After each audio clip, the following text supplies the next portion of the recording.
और अररिया को भी इसी क्रम में 304 करोड़ रुपए का सौगात मिला है और विभिन्न योजनाएं शामिल की गई हैं। आप जानते हैं जैसा कि मेडिकल कॉलेज की घोषणाएं भी हुई हैं। लोगों की एक्सपेक्टेशंस थी, कुछ लोग ये मिले कि भाई अगर नीतीश जी ठीक है, थोड़ा सा टेक्निकल ब्रिजेस होते हैं उनको फॉलो करना पड़ता है, लेकिन अगर थोड़ा सा जेस्चर भी आ जाता, हाथ भी दिखा दिया। लोगों में बहुत उत्साह थी, चूँकि ऐसा नहीं था, निराशा थोड़ी बहुत हुई होगी चूँकि सभी लोगों से संभव नहीं था। प्रशासनिक कार्यक्रम था, कोई पॉलिटिकल प्रोग्राम थे नहीं। शायद आपको मालूम है या नहीं, मार्केट में ये बहुत ज़्यादा फैल रहा है तेज़ी से कि आपकी नेग्लिजेंसी थी वहाँ पे, और कुछ लोगों ने इसको बरगाछी मोड़ करके मार्केट में पोर्ट्रे कर रहे हैं। जो लोग नए जुड़े हैं शायद उनको हमारे पार्टी के अनुशासन के बारे में ठीक से पता नहीं है, तो हमारे पार्टी के अनुशासन को वो धीरे धीरे सीखेंगे। निश्चित तौर पर जहाँ से वो आए हैं, जिस पार्टी से आए हैं, वहाँ इसी तरह का उदंडता, इसी तरीके की चीज़ों को वो सीख कर आए हैं। निश्चित तौर पर वो अब धीरे धीरे सीखेंगे। किसी पार्टी फंक्शन में आपको स्पीच दे रही थी और नीतीश जी भी वहाँ पे आए हुए थे, तभी उन्होंने आपको प्रपोजल दिया था जदयू में आने का। तो क्या कहानी थी इसकी? सोशल मीडिया का ज़माना है, फेसबुक पे फ़ोटो करके, क्लिप करके, और ऐसे सो कॉल्ड लीडर्स के बारे में आप क्या सोचती हैं? अभी आपने स्टेशन की बात की तो लोग ये कहते भी हैं कब तक काम शुरू हो जाएगा? काम शुरू हो गया।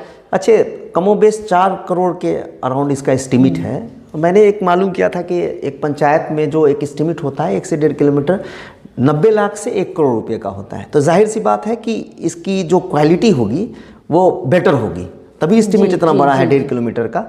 इस क्वालिटी एश्योरेंस को मॉनिटर करने के लिए आप लोग क्या कर रहे हैं? बिल्कुल मेक श्योर करवा रही हूँ कि उस पर मैं चाहूँगी कि जितनी अच्छी क्वालिटी का वो काम हो और लंबे दिनों तक ये रोड टिके। सरफराज आलम है जो कि हाट के पूर्व मंत्री हूँ। गुलाम रसूल बल्लावी और चेयरमैन साहब के साथ भी एक फ़ोटो हमने देखा था, जदयू ज्वाइन कर रहे हैं। कास्ट पॉलिटिक्स भी यहाँ बहुत ज़्यादा है, आप इसको किस तरह से देखती हैं? कि फैसल भाई जैसे लोग जनता के लिए हम काम नहीं कर रहे हैं, फैसल भाई काम करवा रहे हैं। हमें फैसल भाई उत्साहित कर रहे हैं कि आप काम करो, सरकार को उत्साहित कर रहे हैं आपको काम करना है। तो कहा गया है कि जो चौथा स्तंभ हमारा जो मीडिया है, निश्चित तौर पर आपसे बात करके मुझे यकीनन ऐसा ही लग रहा है। नीतीश जी आए हुए थे 2025 में, अभी प्रगति यात्रा था, क्या सौगात मिला अररिया में?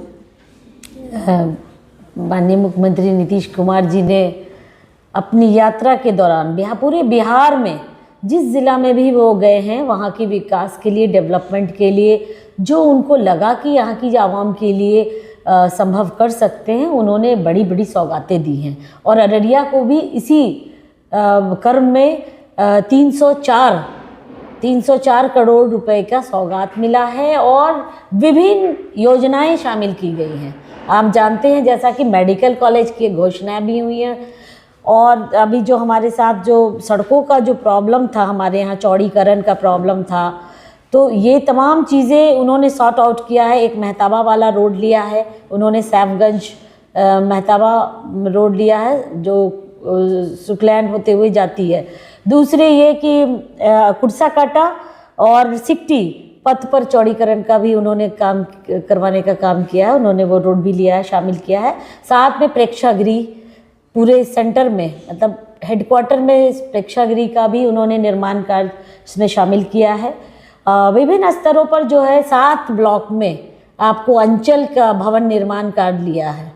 तो निश्चित तौर पर ये तमाम काम जो हो रहा है, उसके बाद सबसे बड़ा काम सुंदरी धाम, जो आप जानते हैं कुर्साकाटा में, उसको पर्यटन स्थल बनाने के लिए और उसके सौंदर्यीकरण के लिए उन्होंने घोषणाएं की। मैं दर्शकों को बता दूं, हमारे मौजूद हैं जदयू नेत्री शगुफ्ता जी, जो अररिया के सरजमीन पे काफ़ी प्रोमिनेंट लीडर मानी जाती हैं।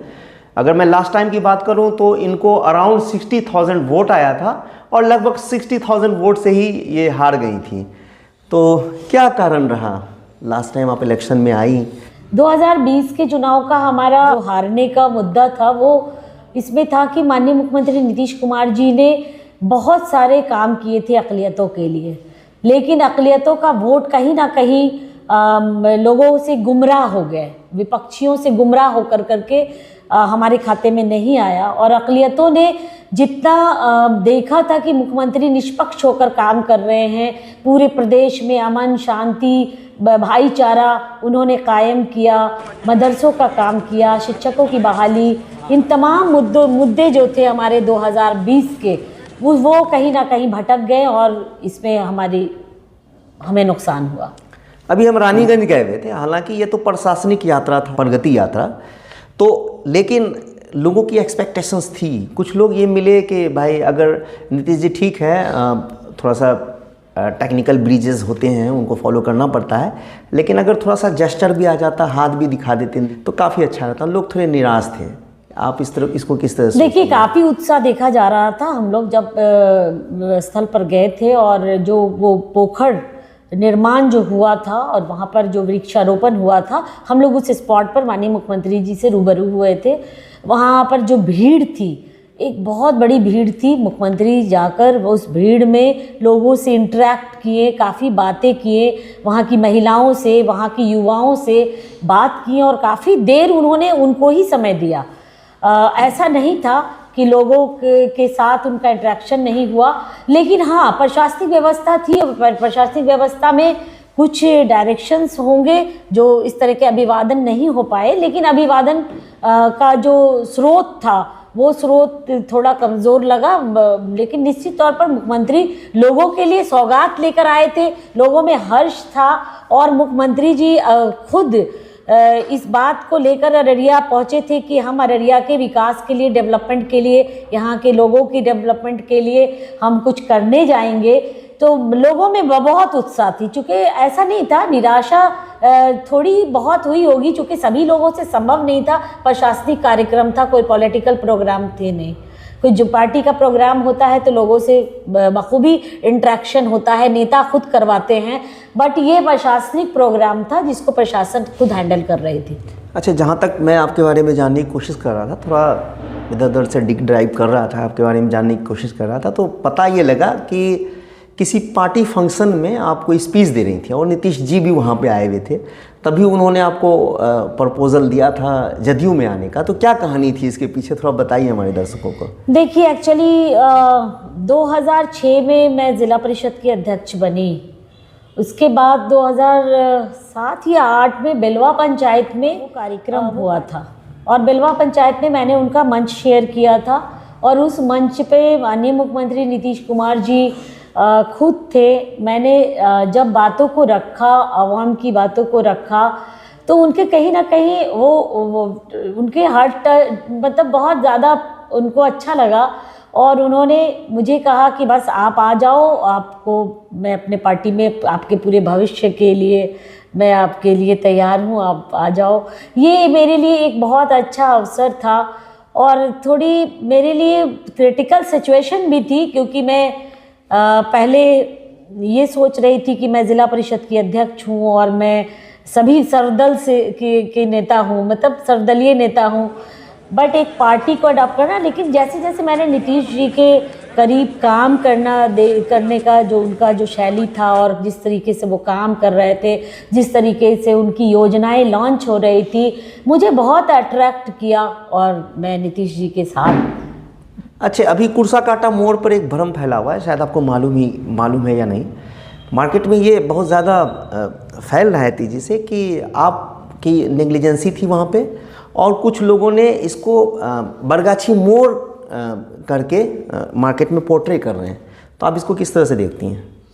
देखिए, जो स्थल चयन था वो मैनापुर जो हमारे जाने वाला जो सड़क है वहाँ पर था, बट इसको पोर्ट्रेट किया गया क्योंकि मैं बोल रहे थे बैरगाछी, तो लोगों को जो समझ में आई, बट इसका स्थल वही चयन था। लेकिन इस पर जो है जो भ्रम फैलाया जा रहा था बहुत अलग अलग तरीके का, चूँकि ये प्रशासनिक प्रोग्राम था और प्रशासन के द्वारा जो बताया गया और प्रशासन के द्वारा जो चयन किया गया उस स्थल पर ही ये कार्यक्रम होना था। टू बी वेरी फ्रैंक, आपके जदयू के लोग हैं जो ऐसा कर रहे हैं। अगर पब्लिक को ये पता चला है, ये बैनर, पोस्टर और जिस तरह से मार्केट में बातें फैल रही हैं, तो ये तो आपके जदयू के लोग हैं, क्या आप उसके खिलाफ कार्रवाई करेंगी? देखिए, माननीय नेता ने खुद देखा है ये सब कुछ को, और उन्होंने महसूस भी किया कि इस तरह की सिचुएशंस नहीं होने चाहिए, क्योंकि प्रशासनिक प्रोग्राम में जो जनता का मैसेज उस तरीके का नहीं जाता है, जो बात फैक्ट है। प्रशासन अपने तरीके से, अपने हिसाब से वो काम करती है। जहाँ पर लोगों की आवश्यकता होती है वो खुद अनाउंस करती है, इंटरेक्ट करती है जनप्रतिनिधियों से कि हमें लोगों की, आवाम की ज़रूरत है, या यहाँ पर लोग होने चाहिए इंटरेक्ट करने के लिए, या मुख्यमंत्री जी के स्वागत के लिए लोग होने चाहिए। तो ये तमाम प्रशासनिक प्रोग्राम को उनके स्तर से हैंडल होना था। आपने देखा होगा कि हम लोगों ने प्रोग्राम में स्वागत के रूप में अपने आप को उपस्थिति दी, क्योंकि स्वागत करना ही हम लोगों को आया था कि हम लोगों को स्वागत करना है। बाकी सारे प्रोग्राम प्रशासन ने तय किए थे और प्रशासन के द्वारा ही कराया जा रहा था। लेकिन बैरगाछी चौक पर जो जिस तरीके के मदनपुर से कुछ लोगों को, कुछ वहाँ से जिस तरह का भ्रम फैलाया जा रहा था, ये अच्छी बात नहीं है। पार्टी के लोगों को थोड़ा पार्टी की संजीदगी से काम, जो हमारे पार्टी ने हमेशा अनुशासन को जिंदा रखा है और अनुशासनिक पार्टी है, इस अनुशासन को हमेशा कायम रखते हुए पार्टी के लोगों को काम करना होगा, इसको अनदेखा नहीं करना होगा। क्योंकि इस तरीके के शोर शराबे, इस तरह के विवादित बयान या पार्टी के अंदर किसी तरह की बात बोलने से पार्टी कहीं ना कहीं पार्टी में नुकसान पहुंचता है। तो निश्चित तौर पर जो लोग नए जुड़े हैं, शायद उनको हमारे पार्टी के अनुशासन के बारे में ठीक से पता नहीं है, पर हमारे पार्टी के अनुशासन को वो धीरे धीरे सीखेंगे। निश्चित तौर पर जहां से वो आए हैं, जिस पार्टी से आए हैं, वहां इसी तरह का उदंडता, इसी तरीके की चीज़ों को वो सीख कर आए हैं। निश्चित तौर पर वो अब धीरे धीरे सीखेंगे। और कार्रवाई की जहाँ तक बात होती है, पॉलिटिकलाइज होता है तो थोड़ा ये सब होता है, लेकिन निश्चित तौर पर हम कहेंगे कि अनुशासन कायम रहना चाहिए। जहाँ तक मैं आपको समझता हूँ, अब पॉलिटिकल तो है नहीं, बिल्कुल बहुत सिंपल, बहुत सादा। लेकिन होता क्या है कि आजकल सोशल मीडिया का ज़माना है, फेसबुक पे फ़ोटो करके, क्लिप करके, और ऐसे सो कॉल्ड लीडर्स के बारे में आप क्या सोचती हैं? देखिए, नो डाउट कि डिजिटल का दौर है, तो डिजिटल में ये तमाम चीज़ें आवश्यक हैं, बट मेरा विश्वास जनता से जुड़े रहने का है, और मेरा विश्वास बहुत ज़्यादा फ़ोटो और ये सब चीज़ों पर नहीं है। भले ही हमारी फ़ोटो लगा दी जाती है, हमारी फ़ोटो लगती है, हमारे प्रोफाइल से भी फ़ोटो लगती है, चूँकि डिजिटल का दौर है और इसमें जनता को एक मैसेज देना पड़ता है। बट इस पर मेरा बहुत ज़्यादा यकीन अभी भी नहीं है कि इस तरीके का फ़ोटो और उस पर गलत फहमियाँ डालना, फ़ोटो पर गलत फहमियाँ डालना, फ़ोटो पर सच्चाई डालना अच्छी बात है, फ़ोटो पर गलत फहमियाँ नहीं डालनी चाहिए। मैं दर्शकों को एक ख़ास बात बताना चाहता हूँ, हालांकि ये है तो पॉलिटिकल, लेकिन घरेलू भी बहुत है। मैं एक बार आपके यहाँ आया था, बहुत तेज़ी में आपने क्विक ये नाश्ता, ये वो, तो ये सब चीज़ों को आप कैसे मैनेज कर पाती हैं? देखिए, अल्हम्दुलिल्लाह हमारे परिवार के लोग बहुत कोऑपरेटिव हैं और हमें फैमिली से बहुत कोऑपरेशन मिलता है। हमारी 2 जेठानियाँ हैं, वो लोग और मैं खुद मिल कर के हम लोग सब अरेंज कर लेते हैं, क्योंकि हमारे यहाँ पता है, हमारे ससुर के टाइम से ही लोगों का आना जाना रहा है। ये घर सबका घर है, ये हमारा सिर्फ नहीं है, ये अररिया के तमाम आवाम लोगों का घर है। मैंने ये बात को हमेशा रिपीट किया है, और जो हमारे घर आते हैं, हम उनको कभी भी नहीं चाहते हैं कि वो हमारे घर से बगैर चाय या बगैर किसी स्वागत के वो चले जाएं। तो निश्चित तौर पर ये तमाम चीज़ों को हम लोग मैनेज करते हैं, हमारे पूरे परिवार के सदस्य मिलकर करते हैं, सिर्फ मैं नहीं, मैं भी इसमें शामिल रहती हूँ, बट सभी लोग मिलकर करते हैं। शादी के बारे में बताइए, मैंने सुना लव मैरिज है, लव का मैरिज? देखिए, शादी तो अल्लाह की बनाई हुई जोड़ी है, और अल्लाह ने मुझे अररिया के लिए ही बनाया था, आफ्ताब अजीम साहब के लिए ही बनाया था। तो यकीनन आप जानते हैं, हम सबों का यकीन है कि जोड़ा अल्लाह के यहाँ से तय करके आता है, और ये एक ऐसे सर्कमस्टांसेस होते हैं कि कहीं किसी से मुलाकात हो गई, कोई फैमिली अच्छी लगी, लड़की अच्छी लगी, लड़के अच्छे लगे, तो 2 परिवारों का मिलन इसी तरीके से निकाह के रूप में ही होता है। कहाँ मिल गए थे सर आप? देखिए फैसल भाई, सर तो पट्टा में मिले थे, पट्टा यूनिवर्सिटी में वो भी पढ़ते थे और मैं भी, तो निश्चित तौर पर हम लोगों की मुलाकात हुई थी। और हमारे ससुर जो थे वो हमारे दादाजी के बहुत अच्छे दोस्त थे, जो हमारे दादा एडीएम थे पटना के, तो उसके साथ उनकी बहुत अच्छी बनती थी। तो बच्चों की ख्वाहिशात को गार्जियन ने ही माना और इसको चाहे जो शक्ल दे दीजिए, मैं उसी शक्ल में यहाँ बहू बनकर आई। और कुछ बताइए अपनी फैमिली के बारे में। देखिए, मैं किसी पॉलिटिकल फैमिली से नहीं हूँ, मेरा बैकग्राउंड किसी पॉलिटिकल फैमिली का नहीं है। मेरे यहाँ एडमिनिस्ट्रेटिव लोग रहे हैं और जब मैं यहाँ आई बहू बनकर तो मुझे यहाँ अपार प्यार मिला। हमारे ससुर ने अपना नाम भी मुझ में शामिल कराया क्योंकि वो चाहते थे कि हमें, उनको पता नहीं एक कॉन्फिडेंस दिखता था और लगता था कि ये कुछ करेगी। तो हमारे बाद कौन हो, तो बेटा हो बहू हो, तो इस तरह की चीज़ें उनके अंदर नहीं थी, बट वो हमारे अंदर देखते थे, क्योंकि 2 और भी बहुएं थी, मगर वो हमारे अंदर ये चीज़ देखते थे कि ये लोगों से बहुत इंटरेक्ट करती हैं, मिलती हैं, जुलती हैं। तो उन्होंने मुझे शगुफ्ता रहमान से शगुफ्ता अज़ीम अपना नाम उन्होंने अपनी सहमति से दिया और शगुफ्ता अज़ीम एक ऐसा पहचान उन्होंने मुझे दिया जिससे आज पूरे बिहार के लोग वाकिफ़ हैं, बड़े बड़े नेता वाकिफ़ हैं शगुफ्ता अज़ीम के नाम से। वो बोलते हैं हाँ मैं तो जानता हूँ, मैं तो, चूँकि वो अज़ीम साहब मरहूम की वो पुत्रवधू हैं।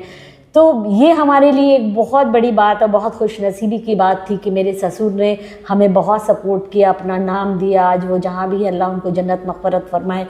और ये मेरे लिए एक बहुत अच्छा पल था। मुझे मेरी एजुकेशन, मैंने जो पढ़ाई लिखाई की थी, इसको मैं कैसे यूज़ करती, तो ये मेरे लिए एक अच्छा मौका मिला था कि मैं पढ़ी लिखी थी तो समाज को एक नया दिशा देने में मेरी जो कोऑपरेशन थी, उस कोऑपरेशन को मैं कर रही थी।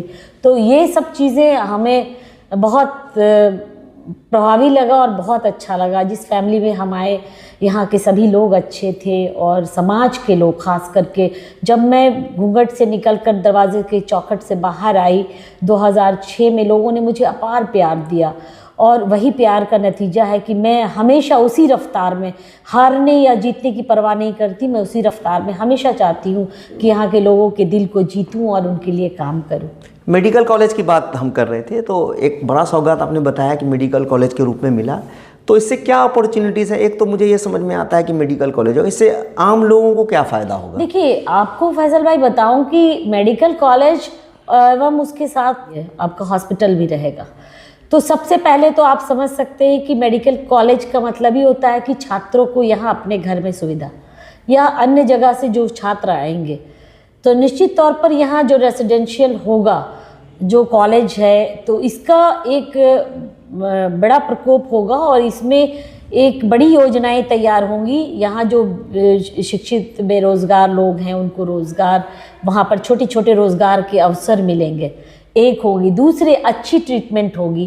गवर्नमेंट कॉलेज होंगे तो निश्चित तौर पर आपको कम पैसे में आपके बच्चों की एजुकेशन भी होगी और साथ में अच्छे इलाज का भी अवसर प्राप्त होगा यहाँ के लोगों को। यहाँ के लोगों को लोग रेफ़र कर देते हैं कि चले जाओ आप भागलपुर, दरभंगा, यहाँ वहाँ, तो वो परेशानियों से बच जाएंगे और आपके ही अपने शहर में, आपके ही अपने ज़िला में अगर मेडिकल कॉलेज और अस्पताल होता है तो इसका बहुत बड़ा इफ़ेक्ट होता है। आप जानते हैं किशनगंज देखिए, कटिहार देखिए, तो हमारे यहाँ के लोग इलाज के अभाव में वहाँ चले जाते हैं, किशनगंज जाकर कराते हैं, कटिहार जाकर कराते हैं। जब हमारे यहाँ रहेगी वो व्यवस्थाएं, तमाम चीज़ें, तब तमाम चीज़ों से, सुविधाओं से लैस हमारा हॉस्पिटल होगा, हमारा कॉलेज होगा, तो यकीनन हमारे यहाँ डेवलपमेंट होगा। अच्छा, आपने बताया शादी के बाद आप अररिया आई, नया एक्सपीरियंस मिला, तो कास्ट पॉलिटिक्स भी यहाँ बहुत ज़्यादा है, आप इसको किस तरह से देखती हैं?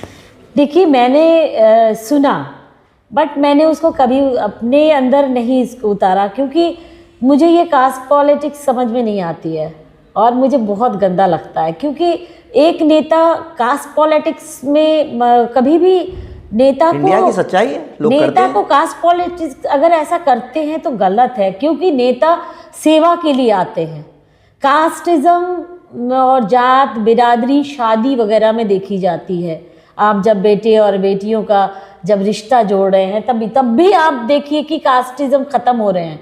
अब लोग दूसरे इसमें शादी कर रहे हैं क्योंकि अब एजुकेशन आ गया। ये सब पहले की कुरीतियाँ थी, लेकिन आज पॉलिटिक्स में कास्ट जो फेमिना आया है, इसको मैं बहुत गलत नज़रिए से देखती हूँ। क्योंकि जब लीडर हैं तो वो उनके काम को काउंट करना चाहिए, उनकी क्षमता देखनी चाहिए, उनकी योग्यता देखनी चाहिए, ना कि उनके कास्टिज्म पर उनको वोट करना चाहिए। ये तमाम चीज़ें देखनी चाहिए कि हमारा जो लीडर सामने आया है, मान लीजिए 4 लीडर हैं, 4 बरादरी के हैं, 4 लोगों 4 तरफ से आए, तो उनमें से देखें कि कौन क्षमता है रखता है हमारे अररिया को विकसित करने में, हमारी लड़ाई लड़ने में, हमारी आवाज़ बनने में, हमें किस रूप में वो आगे की तरफ जो प्रगति, जो हमारे डेवलपमेंट, चूँकि नेता डेवलपमेंट का काम करते हैं। नेता अगर अच्छे हैं, कद्दावर हैं, नेता अगर आपके क्षमतावान हैं, तो यकीनन आपके विधानसभा का, आपके ज़िला का, आपका विकास निश्चित होगा। अच्छा, मार्केट में एक न्यूज़ बहुत फ्लैश हो रहा है, शायद आपने भी सुना होगा। ये सरफराज आलम है जो कि हाट के पूर्व मंत्री गुलाम रसूल बल्लावी और चेयरमैन साहब के साथ भी एक फ़ोटो हमने देखा था। जदयू ज्वाइन कर रहे हैं? अभी तो जब तक हमारे सर्वमान्य नेता उनको अपने इसमें शामिल नहीं करते हैं, या फिर हमारे जो सरफराज भाई जाकर के विधिवत सदस्यता नहीं लेते हैं, तब तक तो अभी वो हमारे जदयू में नहीं है। आप लोगों का क्या रुख है? देखिए, हम लोग तो सभी का, जो लोग हैं उनकी स्वागत के लिए, और पहले वो जदयू में रहे हैं। आपको पता भी होगा कि 2006 में इसी एनडीए की टिकट पर वो चुनाव लड़े थे, जो कि हाट से, और वहाँ से जीते और मंत्री भी बने। तो उसके बाद किसी सिचुएशन के वो फिर पार्टी से छोड़कर चले गए। तो यकीनन जो है, देखिए, काम करने वाले लोग जो आते हैं हमारे यहाँ वेलकम होता है। इलेक्शन कब तक होने वाला है? ऐसे मैं तो जहाँ तक मैं जानता हूँ अक्टूबर वगैरह में शायद। हाँ, नवंबर अक्टूबर रहेगा। नवंबर अक्टूबर रहेगा, तो टाइम कम है आप लोगों का। आगे आप वो बार्गेनिंग वाला दौर, कहते हैं कि एक एमएलए के लिए पास एक मीडिया वाला या एक आम आदमी तब जाए जब इलेक्शन का टाइम होता। अभी मैं बार्गेनिंग करने बैठा हूँ। 3 ऐसा काम बताइए कि जो आपने अब तक किया है, लोग आपको आगे पसंद करें। देखिए, सबसे बड़ी बात तो ये है कि मैं पद पर नहीं भी रह करके, आपने देखा होगा कि मुझे लोगों ने हरा भी दिया, तो यहाँ की जो समस्या थी उससे मैं हमेशा रूबरू होती हूँ हर जगह जाकर। तो बहुत बड़ी समस्या थी झमटा पुल। झमटा पुल मैंने माननीय मुख्यमंत्री जी से जाकर मिल करके वो झमटा पुल का मैंने निष्पादन करवाया था, क्योंकि वो प्रोसेस में थे और बहुत ही लेंदी प्रोसेस में थे। उस पर कभी लोग दोबारा टच नहीं कर रहे थे। जो यहाँ के जनप्रतिनिधि थे, पता नहीं क्या चाहते थे कि वो झमटा पुल ऐसे ही रहे, ताकि एक इश्यूज़ बना रहे हमेशा। लेकिन उसको मैंने निष्पादित करवाया, और हमारे माननीय मुख्यमंत्री नीतीश कुमार जी का बहुत हम आभार प्रकट करेंगे कि उन्होंने हमारे आवेदन को प्रक्रिया में डाला और झमटा पुल बनकर तैयार हो गया। दूसरा, स्टेशन रोड आप देख रहे हैं। स्टेशन रोड आफ्ताब अजीम साहब के पास जैसे ही फंड प्राप्त हुआ, स्टेशन रोड का निर्माण हो गया, और ये बहुत बड़ी डिमांड थी लोगों की। और वाकई इससे काफ़ी लोगों को, 13 पंचायत के लोगों को काफ़ी तकलीफ से गुजरना पड़ रहा था। तो ये 2 काम बहुत इम्पॉर्टेंट था। तीसरा कि करप्शन के खिलाफ मैं हमेशा रहती हूँ। कोई एग्जाम्पल से बताइए। एग्जाम्पल आपको मैं बता दूं कि ब्लॉक में जिस तरीके से लोगों का शोषण होता है, मैं उसके खिलाफ हमेशा आवाज़ उठाती हूँ। म्यूटेशन के नाम पे आज भी पैसे लिए जाते हैं। देखिए, करप्शन के मामले में तो आप जान ही रहे हैं, आप तो फैसल भाई अच्छी तरीके से जानते हैं, आप इसी ज़िला के बेटा हैं कि क्या हो रहा है। तो निश्चित तौर पर मैं इसके बिल्कुल मुखालिफ रहती हूँ, और मेरा एजेंडा है कि मैं अगर इलेक्शन में जीती तो ये तमाम करप्ट पदाधिकारियों को मैं बता दूंगी कि करप्शन क्या होता है। अभी आपने स्टेशन की बात की, तो लोग ये कहते भी हैं कब तक काम शुरू हो जाएगा? काम शुरू हो गया। अच्छे, कमोबेश 4 करोड़ के अराउंड इसका एस्टिमेट है। मैंने एक मालूम किया था कि एक पंचायत में जो एक एस्टिमेट होता है 1 से 1.5 किलोमीटर, 90 लाख से 1 करोड़ रुपए का होता है। तो जाहिर सी बात है कि इसकी जो क्वालिटी होगी वो बेटर होगी, तभी एस्टिमेट इतना बड़ा है 1.5 किलोमीटर का। इस क्वालिटी एश्योरेंस को मॉनिटर करने के लिए आप लोग क्या कर रही हैं? नहीं, इसमें पदाधिकारी मॉनिटर कर रहे हैं। मैंने तो ये भी कहा है कि उस पर एक कमेटी बना करके लगा दे। कमेटी अगर बन जाती है, उसमें पदाधिकारी को इंक्लूड कर करके, उसमें अगर एक कमेटी बना देती है, अनुश्रवण कमेटी, तो निश्चित तौर पर ये काम अच्छा। ये मेक श्योर कैसे होगा? कैसे मेक श्योर करेंगे कि हाँ, जो काम हो रहा है एकदम क्वालिटी वाइज हो रहा है, जो उनका लिखा हुआ है, जो एस्टिमेट होता है कि इतना गिट्टी, इतना छड़, इतना बालू, ये सब? ये तो देखिए जिला परिषद के कार्य हैं, और जो संवेदक काम कर रहे हैं, उन संवेदक में जो एग्जीक्यूटिव होंगे, एसडीओ होंगे, ये तमाम जो पदाधिकारी हैं, वो इस क्वालिटी को उन्हीं के स्तर से जांच। आपकी नज़र रहेगी? हाँ बिल्कुल, हमारी नज़र अभी भी है मैं 2 दिन पहले भी स्टेशन रोड पर आप गई थी। दर्शकों को मेक श्योर कर सकते हैं कि हाँ। आप उस पर नजर रखेंगे और मैं काम अच्छा होगा। बिल्कुल मेक श्योर करवा रही हूँ कि उस पर मैं चाहूँगी कि जितनी अच्छी क्वालिटी का वो काम हो और लंबे दिनों तक ये रोड टिके, और लोगों ने जितने दिनों तक परेशानियाँ झेली हैं उनको आने वाले दिनों में इन परेशानियों का सामना नहीं करना पड़े। इलेक्शन जीत गई, 3 बड़ा काम क्या करेंगी इंस्टेंटली? सबसे पहले तो देखिए हमारा जो विज़न है बाढ़ पर, जो हमें आप जानते हैं कि ये ज़िला बाढ़ प्रभावित ज़िला है, और हमारा खासकर विधानसभा बाढ़ में जब त्रासदी आती है तो वो आपदा से ये काफ़ी जूझता है। तो यकीनन हम बाढ़ पर काम करेंगे। और दूसरा ये कि जो हमारी अपॉर्चुनिटी, देखिए रोड, सड़क, पुल, पुलिया ये तो निरंतर बनने का काम चलते रहने वाली प्रक्रिया है, लेकिन निश्चित तौर पर आवाम के बीच रह करके आवाम के कामों को मेरी प्रायोरिटी देना प्रथम फर्स्ट हमारी प्रायोरिटी होगी, क्योंकि जो छोटी छोटी समस्याएं हैं उन समस्याओं के लिए यहाँ के लोगों को सुनने का टाइम नहीं है। और आपने देखा कि ये नेता विहीन क्षेत्र रहा, जो भी नेता यहाँ से जीते उनकी लोगों के बीच में उपस्थिति बहुत कम रही। लोग छोटी छोटी मुसीबतों में भागते रहे, दौड़ते रहे, लास्ट में बिचौलिया और दलाल के हैंड के में चले जाते हैं। निश्चित तौर पर उनका शोषण हुआ है। मैं इन तमाम चीज़ों पर गौर करूँगी और लोगों के बीच रह करके उनके काम का निष्पादन कराऊंगी। छोटे काम हो या बड़े काम, ये हमारी जिम्मेदारी होगी कि मैं उनको कैसे इन कामों के समस्याओं का निदान निकाल करके उनके काम कराऊँ। अभी आपने बाढ़ की बात की तो मुझे याद आ गया, कोसी मेची नदी जोड़ योजना और एक महानंदा बेसिन। तो कोसी मेची नदी जोड़ योजना पे लगभग 11,000 करोड़ रुपया सैंक्शन हुआ है, जिस पे काम कुछ शुरू भी हो गया। एक एनजीओ है, उसने ये बोला कि यहाँ तो फ्लैश फ्लड है। वो मैं देखता हूँ गड्ढे में पानी, क्योंकि ज़मीन की सतह बहुत उथली हो गई है और नदी साफ़ नहीं होता है। और हमारे जो पॉलिटिकल लोग हैं उनमें ये विल पावर कभी रहा ही नहीं कि यहाँ से चीज़ें ठीक हो।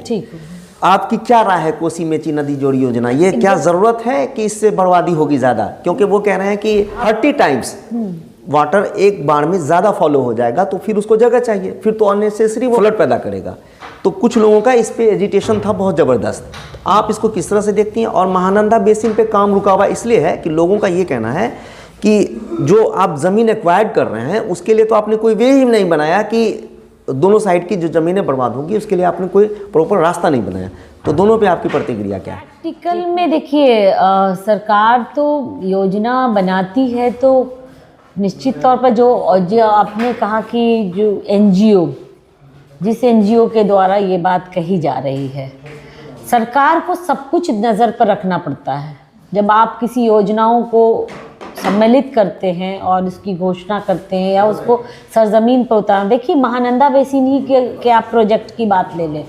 महानंदा बेसिन की प्रोजेक्ट बहुत लंबे दिनों से इस पर काम चल रहा है और आपने देखा होगा कि बहुत आगे बढ़ा भी है, लेकिन कहीं ना कहीं कुछ ना कुछ अड़चनें आती हैं, क्योंकि कहीं आबादी फैक्टर हो जाती है तो कहीं कुछ। तो इस तरीके से सरकार को ये देखना पड़ता है कि एक बड़ी आबादी को हम अगर डिमोलिश करते हैं वहाँ से तो कहाँ स्थापित करेंगे।